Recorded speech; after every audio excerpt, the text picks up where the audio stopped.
Il y a des histoires que la médecine refuse d'archiver. Des histoires qui n'ont pas leur place dans les manuels universitaires, parce qu'elles défient la logique froide du laboratoire. Elles restent dans les marges, murmurées entre ceux qui les ont vécues et ceux qui osent encore écouter. Celle que tu vas entendre aujourd'hui commence comme toutes les grandes histoires de transformation, avec une sentence de mort. Pékin, 1949. Une femme nommée Guo Lin reçoit le diagnostic que personne ne veut jamais entendre. Un cancer. Pas un grain de sable isolé, mais une invasion. Une armée silencieuse qui a déjà pris possession de son utérus. Les médecins opèrent. 1 fois, 2 fois, 6 fois en tout. Ils retirent ce qu'ils peuvent retirer. Ils font ce que la médecine de l'époque sait faire, couper, enlever, effacer. Et pourtant, 10 ans plus tard, le cancer revient, cette fois dans la vessie. Les médecins, avec cette honnêteté brutale de ceux qui n'ont plus d'outils, lui donnent 6 mois. « Rentrez chez vous », lui disent-ils. « Réglez vos affaires. Attendez la fin. Imagine ce moment précis. Imagine sortir de cet hôpital, descendre les marches, sentir l'air de Pékin sur ton visage et savoir que ce corps qui marche, ce corps qui respire encore est condamné. » La plupart des gens se seraient effondrés sur ce dernier escalier. Guo Lin, elle, se souvient. Elle se souvient de son grand-père, un vieux maître taoïste qui lui avait enseigné des jeux de souffle dans son enfance. Des jeux qu'elle avait oubliés, qu'elle avait rangés dans le tiroir des superstitions dépassées, comme on range les peurs d'enfant quand on devient adulte et que la raison prend le pouvoir. Mais quand la mort te fixe droit dans les yeux, quand la science moderne t'a dit qu'elle ne pouvait plus rien faire, les anciennes superstitions commencent à ressembler à la seule vérité qui reste. Elles commencent à marcher. Mais pas de la façon dont tu marches toi, pas comme quelqu'un qui va travailler ou faire ses courses. Elles marchent avec un rythme étrange, une respiration en 2 temps, un balancement des bras calculé, une rotation de la tête qui suit chaque pas. Les gens dans les parcs de Pékin la regardent comme si elle avait perdu la raison. Et d'une certaine manière, oui, elle l'a perdue. Elle a perdu la raison de la peur, pour trouver la logique de la vie. 6 mois passent. Guo Lin ne meurt pas. 1 an, 2 ans, 5 ans. Ses tumeurs régressent, se réduisent, disparaissent. Elle meurt en 1984, et 35 ans après son verdict de mort, entourée des milliers de personnes à qui elle a transmis cette marche étrange dans les parcs de toute la Chine. Ce qu'elle avait redécouvert ne lui appartenait pas. C'était une technique ancestrale, connue des moines Shaolin et des ermites des montagnes Wudang depuis des siècles. Une technique que ses maîtres n'utilisaient pas seulement pour guérir, mais pour quelque chose de plus ambitieux, prévenir. Pour nettoyer la rivière interne avant qu'elle ne se transforme en marécage. Pour maintenir vivante cette circulation que nous appelons aujourd'hui, en termes médicaux, perfusion tissulaire, et que les anciens appelaient simplement le souffle du vent. Aujourd'hui, tu vas apprendre exactement ce qu'elle a fait. Ce n'est pas un conte de fées, c'est de la physiologie appliquée d'une façon que l'Occident commence à peine à comprendre. Mais avant que je te montre comment poser le premier pas, tu dois comprendre contre quoi tu te bats réellement. Parce que ton ennemi n'est pas un virus. Ce n'est pas une bactérie. Ce n'est même pas le temps qui passe. Ton ennemi, c'est le stagnement. Pense à l'eau. Une rivière qui court vite, qui saute sur les rochers, qui s'aère et tourbillonne, c'est de l'eau vivante. Elle est claire, elle est oxygénée, tu peux la boire. Maintenant, pense à une flaque. Une simple flaque d'eau de pluie piégée dans un creux de trottoir. En 2 jours, elle verdit. En une semaine, elle sent mauvais. En un mois, c'est du poison. Ton corps est fait à 70% d'eau. Si cette eau ne se déplace pas, si elle ne s'agite pas, si elle n'est pas violemment oxygénée de temps en temps, elle se dégrade. Elle stagne. Et dans ce stagnement, quelque chose commence à mourir doucement, très doucement, sans que tu le remarques. Nous vivons dans l'ère de l'eau stagnante. Nous sommes assis pour manger, assis pour travailler, assis pour nous reposer, assis pour nous divertir. Et quand nous bougeons, nous respirons avec une superficialité alarmante. À peine de quoi ne pas perdre conscience. Tes poumons ont une capacité totale d'environ 5 litres. La plupart d'entre nous n'utilisent, à chaque respiration, qu'à peine un demi-litre. Nous vivons dans une hypoxie chronique. Une asphyxie lente, silencieuse, invisible. Et dans cet environnement appauvri en oxygène, dans cette pénombre cellulaire permanente, la maladie installe ses quartiers généraux. Otto Warburg, au prix Nobel de médecine en 1931, a démontré quelque chose de fondamental sur le métabolisme des cellules cancéreuses. Il a observé que ces cellules préfèrent une voie énergétique particulière, la fermentation du glucose, même en présence d'oxygène. Ce qu'on appelle aujourd'hui l'effet Warburg. Un mécanisme qui prospère dans des environnements acides et mal oxygénés, là où les cellules saines peinent à fonctionner normalement. Ce que les moines Shaolin avaient compris des millénaires avant lui, sans microscope ni prix Nobel, c'est que la meilleure façon de maintenir un terrain hostile à la maladie n'est pas d'ingérer des substances extérieures, mais de générer en soi-même, par le mouvement et le souffle, un environnement où rien de pathologique ne peut s'installer durablement. Ils avaient en découvert que si tu marches avec un rythme respiratoire précis, une hyperoxygénation contrôlée et soutenue, tu transformes ta circulation en un torrent alcalin, lumineux, hostile à tout ce qui prolifère dans l'ombre. C'est comme ouvrir toutes les fenêtres d'une maison fermée depuis des années. La poussière sort, l'humidité s'évapore, la lumière entre, et ce qui vivait dans les coins sombres n'a plus nulle part où se cacher. La technique que Guolin a redécouverte et enseignée s'appelle le Qigong de la marche, ou Guolin Qigong. Et au cœur de ce système, il y a une respiration, une mécanique respiratoire que les anciens décrivaient comme le souffle du vent qui nettoie la vallée. 2 courtes inspirations par le nez. Une expiration plus longue, également par le nez. Inhale, inhale, expire. C'est le rythme fondamental, simple comme une vague qui frappe le rivage 2 fois avant de se retirer. Mais ne te laisse pas tromper par cette simplicité apparente. La complexité est le refuge de l'ego.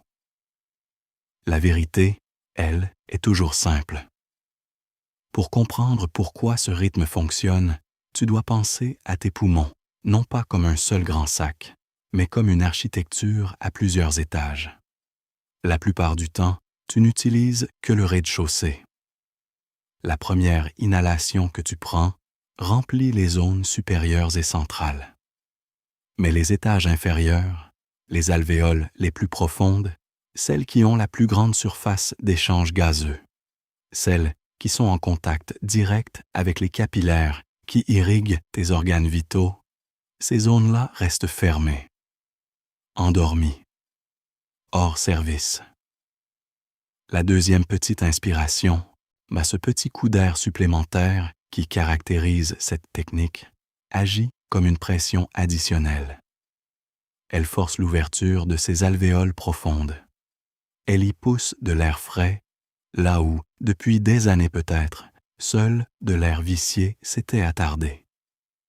C'est un nettoyage à pression, une révision complète du système respiratoire, non pas par une seule grande respiration théâtrale, mais par deux petites poussées précises qui font le travail que l'une seule ne ferait jamais aussi bien.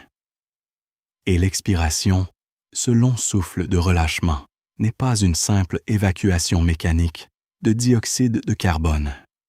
C'est le moment où le corps libère, pas seulement les gaz, mais les tensions, les contractures, la vigilance permanente.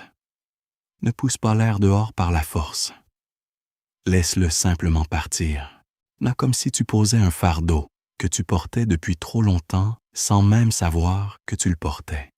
C'est dans cet espace, entre l'expiration et la prochaine inspiration, que réside quelque chose d'exceptionnel, un bref silence intérieur, une pause entre deux battements, où le système nerveux autonome reçoit enfin le signal qu'il n'y a pas de danger, que tout va bien, qu'il peut se permettre de guérir. Mais la respiration seule n'est pas suffisante. Si tu appliques ce rythme assis dans un fauteuil, tu vas te sentir étourdi. Et c'est là que la plupart des gens qui découvrent des techniques de respiration commettent leur erreur.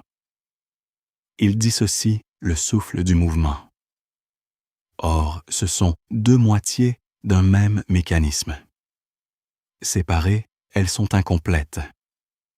Ensemble, elles deviennent une machine de transformation. Quand tu combines cette double inspiration avec le mouvement rythmique de grands groupes musculaires, en particulier les jambes, il se produit quelque chose de remarquable. Les muscles en mouvement agissent comme une pompe secondaire. Ils captent immédiatement l'excès d'oxygène apporté par la respiration intensive et le distribuent à toute la périphérie du corps.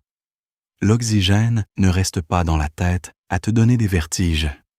Il descend dans les jambes, voyage jusqu'aux reins, pénètre dans les tissus profonds qui sont habituellement les derniers à être irrigués, les premières victimes du stagnement chronique.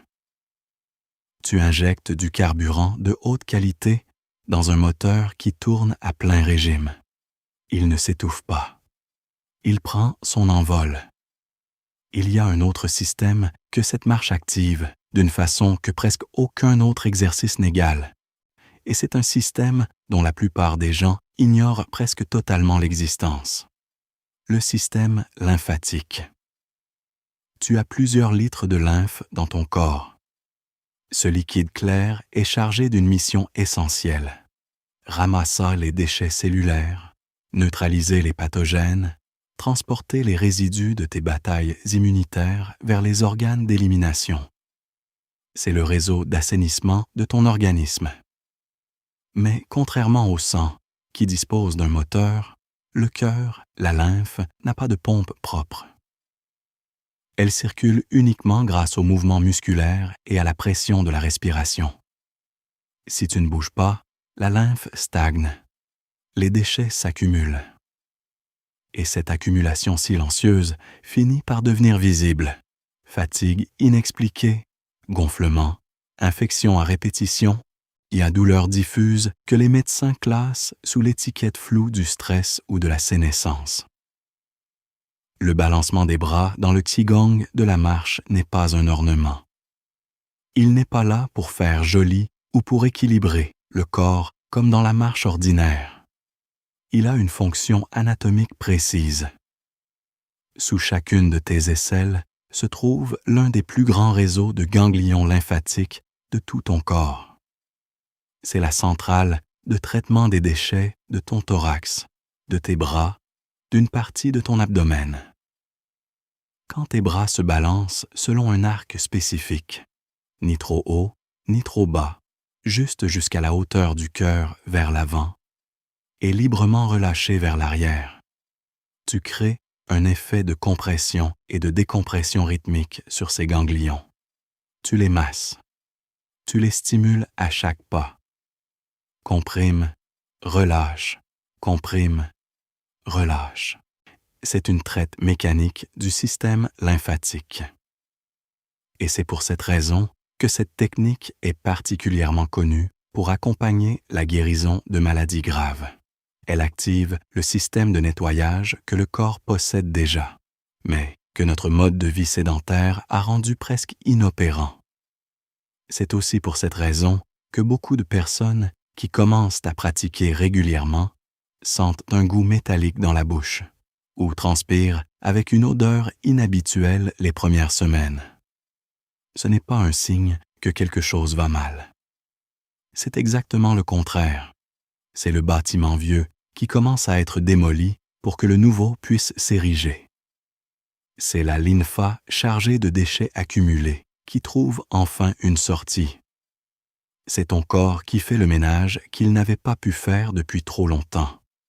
Maintenant, avant d'aller plus loin, il y a quelque chose de fondamental que je dois te dire. Quelque chose que l'industrie du fitness a soigneusement évité de mettre en avant parce que ça contredirait tout son modèle économique. La plupart des formes d'exercice que l'Occident a normalisées sont basées sur un principe de destruction. Tu dépenses, tu brises, tu épuises, et tu appelles ça un bon entraînement. Le muscle endolori est le trophée. La fatigue est la preuve que ça a fonctionné. Et dans cette logique, si tu ne souffres pas, tu n'as pas vraiment travaillé. L'approche Shaolin est rigoureusement à l'opposé. Tu ne marches pas pour dépenser ton énergie vitale. Tu marches pour en générer. C'est la différence entre une batterie qui se décharge et une dynamo qui se recharge par le mouvement. Le premier indicateur que tu pratiques correctement ce type de marche n'est pas l'essoufflement, pas la sueur abondante, pas les jambes lourdes. C'est le fourmillement dans les mains. C'est la chaleur interne dans le ventre. C'est une clarté soudaine derrière les yeux. C'est cette légèreté paradoxale qui vient après avoir bougé, comme si le corps était plus allégé qu'avant de commencer. Si tu termines cette pratique épuisée, tu l'as faite dans le mauvais état d'esprit. Nous avons été éduqués dans la culture de la guerre contre la maladie, combattre le cancer, vaincre la douleur, lutter contre le vieillissement. Notre langage médical est saturé de métaphores militaires. Mais la nature ne fonctionne pas ainsi. L'eau ne se bat pas contre le rocher. Elle l'entoure, le caresse, et avec le temps, elle le transforme. Le vent ne combat pas la montagne. Il la parcourt et la sculpte. Cette technique t'invite à cesser d'être en guerre contre ton propre corps, à renoncer à la rigidité de l'effort forcé pour adopter ce que les maîtres appellent la fermeté douce. Ferme parce que le rythme ne s'arrête pas. Douce parce qu'il n'y a pas de tension. C'est le chemin du milieu. Et c'est exactement cette voie du milieu qui crée les conditions internes de la guérison. Voyons maintenant comment coordonner concrètement tout ce système. Parce que la beauté de cette pratique, et aussi son premier défi, c'est qu'elle demande à plusieurs dimensions de toi d'agir en même temps. Les pieds, les bras, la respiration, la rotation du bassin et du regard. Et l'intention. Les pieds d'abord. Chaque pas doit être posé avec le talon en premier, suivi par l'avant du pied. Que ce n'est pas un détail esthétique.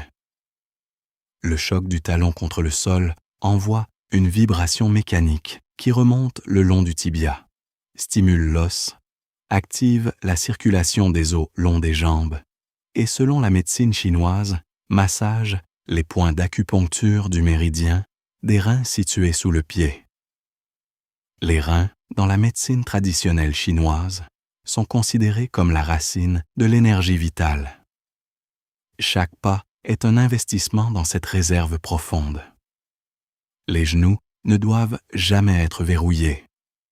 Garde une légère flexion permanente, comme un chat prêt à bondir, ou comme un surfeur qui maintient son équilibre sur la planche. Cette microflexion est ton amortisseur. Elle protège tes articulations, maintient le flux énergétique ouvert dans les jambes et donne à ta démarche cette fluidité élastique qui caractérise les pratiquants avancés.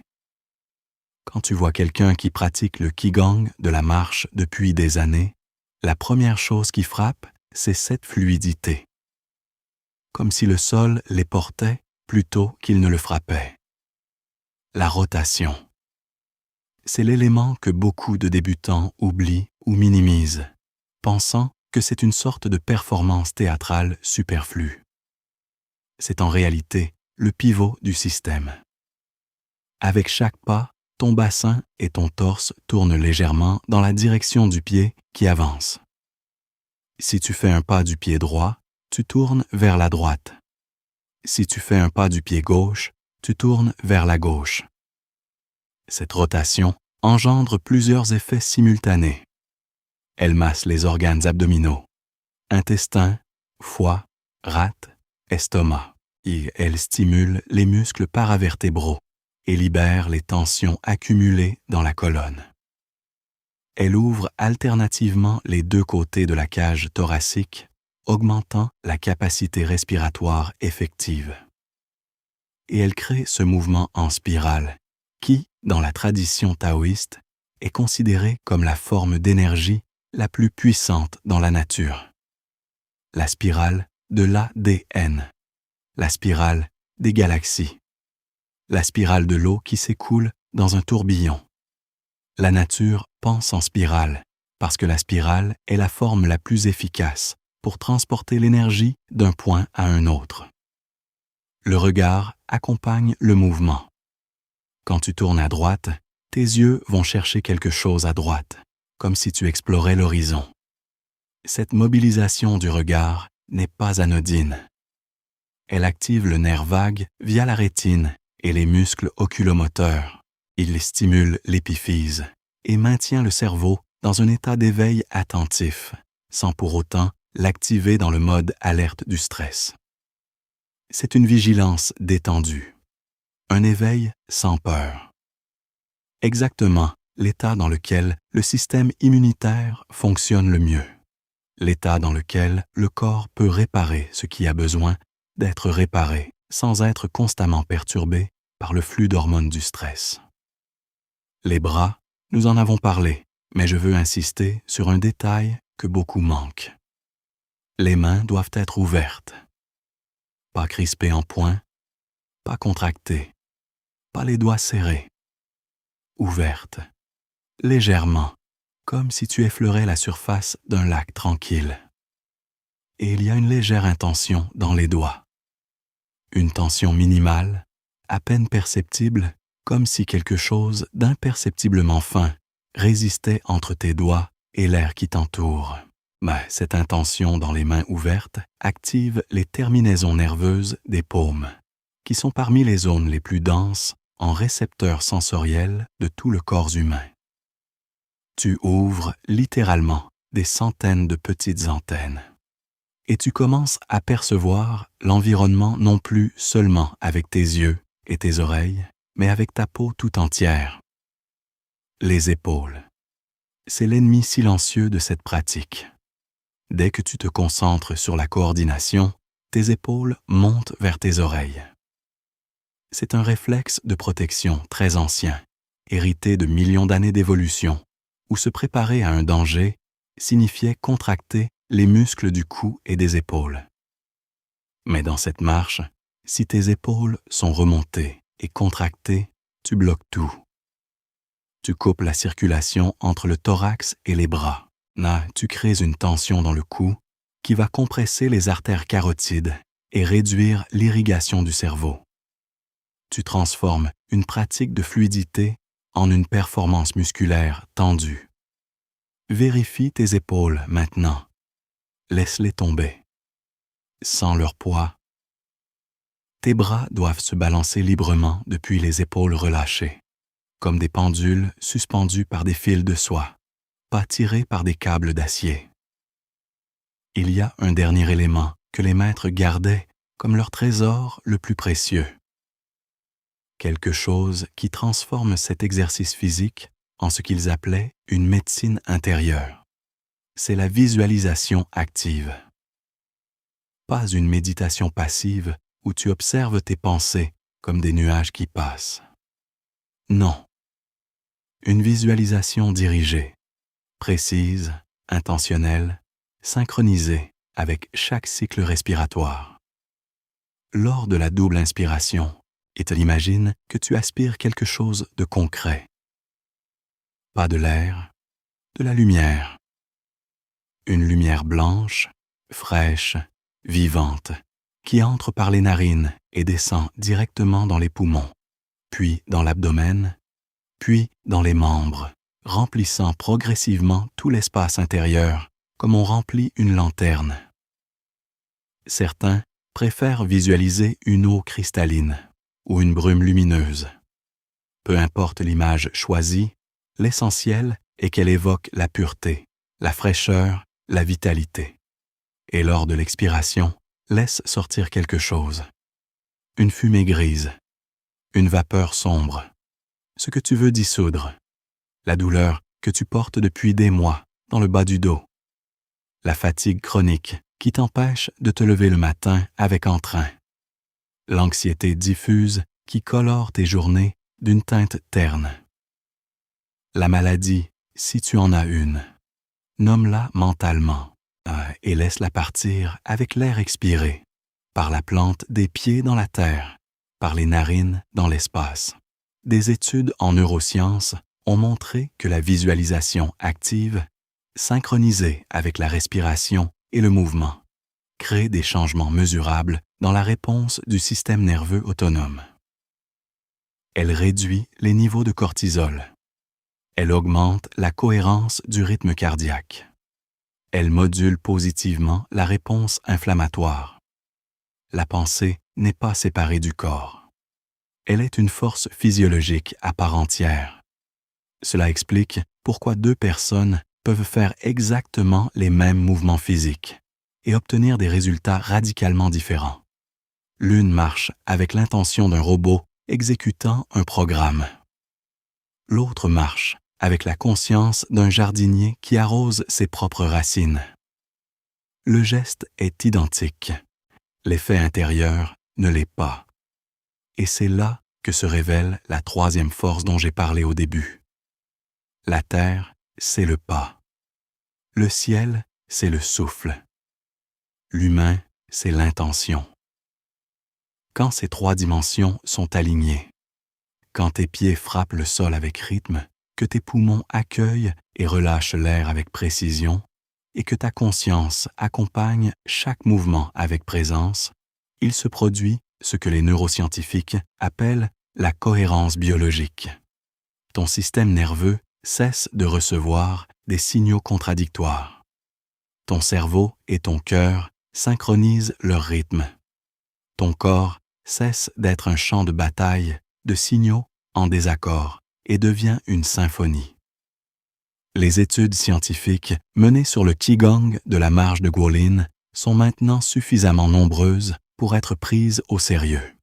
Une étude publiée dans des archives médicales de recherche sur l'oncologie a révélé que les participants pratiquant régulièrement cette technique présentaient un taux de récidive cancéreuse de 10% contre 30% dans le groupe contrôle n'ayant pas pratiqué.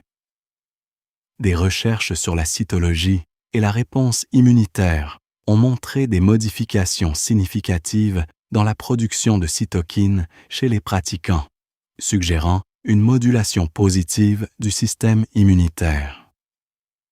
Des revues systématiques portant sur des centaines de patients atteints de cancer et pratiquant diverses formes de Qigong rapportent des améliorations significatives de la qualité de vie, de la fatigue, du fonctionnement physique et, dans certains cas, des marqueurs inflammatoires.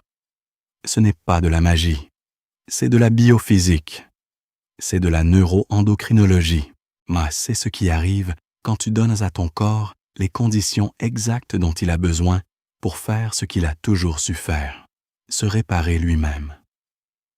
Maintenant, je veux que tu te lèves, non pas pour regarder, mais pour ressentir.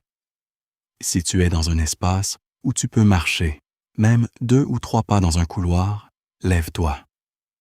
Si tu n'as pas d'espace, tu peux commencer par simplement rester debout et pratiquer la respiration. Commence par vider, expire complètement par la bouche, avec un long soupir. Laisse sortir tout l'air résiduel. Laisse sortir les tensions de la journée. Vide complètement le sac avant de le remplir de quelque chose de propre. Ferme la bouche. Dorénavant, tout se passe par le nez. Maintenant, la double inspiration. 2 petits reniflements rapides par le nez. Pas de grandes respirations profondes. 2 petites, mais courtes, précises. Inhale, inhale. Puis une expiration lente, douce, complète. Expire, répète. Inhale, inhale. Expire. Laisse le rythme s'installer. Ne le force pas. Trouve-le, comme on trouve le rythme d'une chanson qu'on entend pour la première fois. Au bout de quelques cycles, ton corps reconnaît ce rythme. Il l'a toujours connu. C'est lui qui l'a oublié, pas toi. Si tu marches, commence maintenant à connecter un pas à chaque élément. Pas droit, première inspiration. Pas gauche, deuxième inspiration. Pas droit, expiration. 1, 2, 3. Inhale, inhale, expire. Laisse tes bras se balancer naturellement d'abord, puis commence à les guider, doucement, vers cet arc spécifique que je t'ai décrit. Devant jusqu'à la hauteur du cœur, en arrière par la gravité. Ouvre les mains, ouvre les paumes. Laisse l'air entrer entre tes doigts. Oh, et la rotation. Légère, naturelle. Comme si ton regard voulait explorer chaque côté de la pièce, du parc, du couloir, alternativement à chaque pas. Gauche, droite, gauche, droite. Ton regard balaie. Tes épaules s'ouvrent. Ta cage thoracique se déploie. Au début, tu te sentiras maladroit. Ce n'est pas grave. La maladresse est le visa d'entrée dans tout nouveau territoire.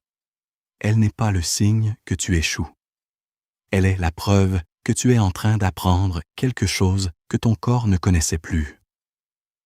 Ton cerveau est en train de créer de nouvelles connexions neuronales, de nouveaux automatismes, un nouveau programme d'exploitation pour la machine la plus sophistiquée que l'univers ait jamais construite. Si tu perds le fil, si la coordination se défait, si tu oublies les bras ou la respiration ou la rotation, ne t'arrête pas brusquement. Reviens à l'expiration. C'est ton ancre. C'est le battement grave de tambour autour duquel tout s'organise. Trouve l'expiration et reconstruis à partir d'elle.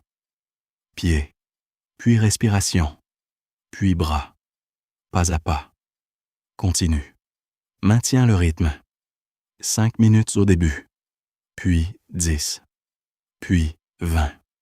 L'idéal pour un entretien quotidien de la vitalité, pour cette qualité d'énergie qui transforme une journée ordinaire en une journée habitée, est de 15 à 20 minutes chaque matin, avant de manger, quand l'air est encore frais et chargé d'ions négatifs. Avant que le monde te remplisse de ses bruits, de ses urgences, de ses demandes. Ce temps-là t'appartient. C'est l'investissement dans le seul actif que tu ne pourras jamais racheter si tu le perds. Pour ceux qui font face à un défi de santé sérieux, et pour ceux dont le corps porte quelque chose de lourd, une maladie chronique, une fatigue profonde, une récupération longue après un traitement médical, les maîtres de cette tradition recommandent une pratique plus longue. 40 minutes continues. C'est la durée qu'il faut pour que le sang complète plusieurs cycles complets d'oxygénation profonde. Pour que la lymphe, qui stagnait depuis des semaines ou des mois, commence véritablement à se déplacer. Pour que le système nerveux autonome bascule durablement du mode survie au mode récupération. 40 minutes qui ne remplacent pas un traitement médical, mais qui créent les conditions biologiques optimales pour que tout traitement soit plus efficace. Il y a quelque chose de profondément contre-culturel dans tout ça. Nous vivons dans une époque d'instantanéité. Nous voulons des résultats maintenant. Des solutions rapides. Des pilules qui effacent les symptômes sans demander d'effort. Et quand quelqu'un nous dit que la santé se construit pas à pas, souffle après souffle, jour après jour, une partie de nous se rebelle. Ce n'est pas assez spectaculaire. Ça ne peut pas être si simple. Mais c'est exactement ce que Guolin a compris dans ce parc de Pékin. En 1959, condamnée par la médecine officielle. Elle n'avait pas accès aux ressources que nous avons. Pas de compléments alimentaires de haute technologie. Pas de thérapie innovante. Pas d'appareil de mesure biométrique. Elle avait ses pieds. Elle avait ses poumons. Elle avait le sol sous ses semelles et l'air autour d'elle. Et avec ses seuls outils, elle a accompli ce que ses chirurgiens considéraient comme impossible.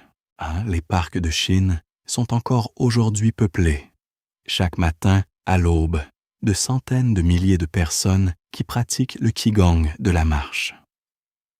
Des retraités, des convalescents, des jeunes cadres stressés, des femmes en rémission de cancer, des hommes qui ont décidé de ne pas attendre d'être malades pour commencer à prendre soin d'eux-mêmes. Ils marchent ensemble dans le silence du matin, avec leurs bras qui se balancent, leur torse qui pivote, leur respiration qui siffle doucement comme le vent entre les bambous. Chacun porte son histoire. Chacun porte ses raisons. Mais tous partagent la même certitude, qui ne vient pas des livres, mais du corps. Quelque chose se transforme quand on marche ainsi.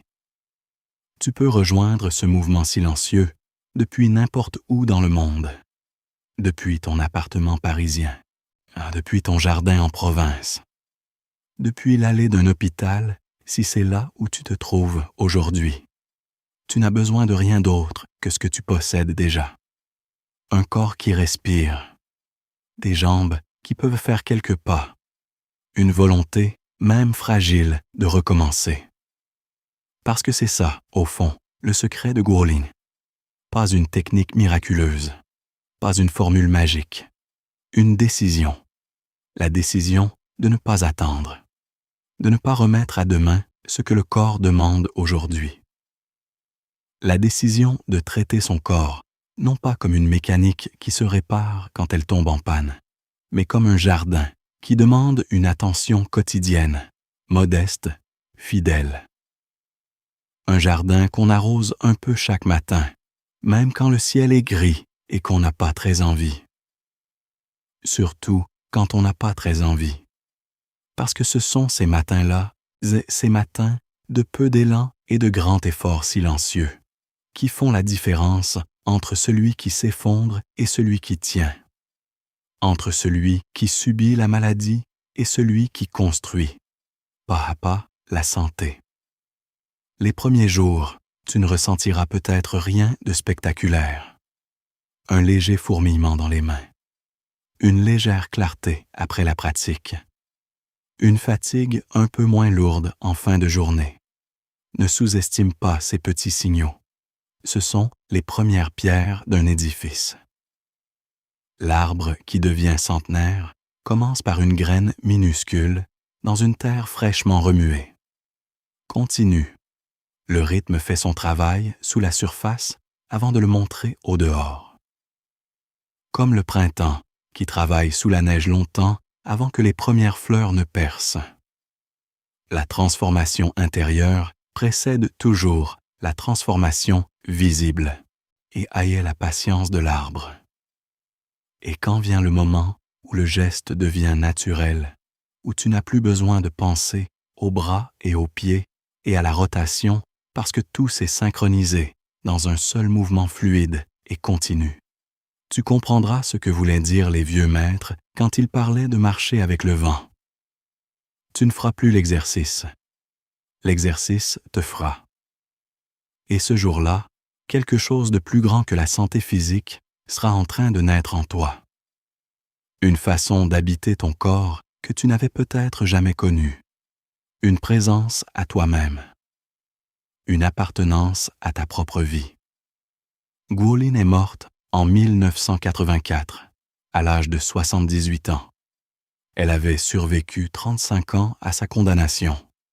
Elle avait enseigné sa marche à des dizaines de milliers de personnes à travers toute la Chine. Elle n'a pas cherché à devenir célèbre. Elle n'a pas cherché à prouver que la médecine avait tort. Elle a seulement continué à marcher. Chaque matin, avec ses pieds sur la terre, son souffle dans l'air et son intention tournée vers la vie. C'est tout ce qu'on te demande.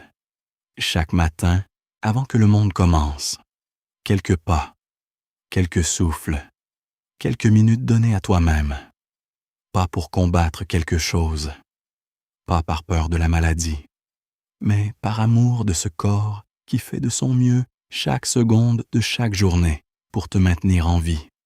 Marche, respire et laisse la vie faire ce qu'elle a toujours su faire, reprendre son cours.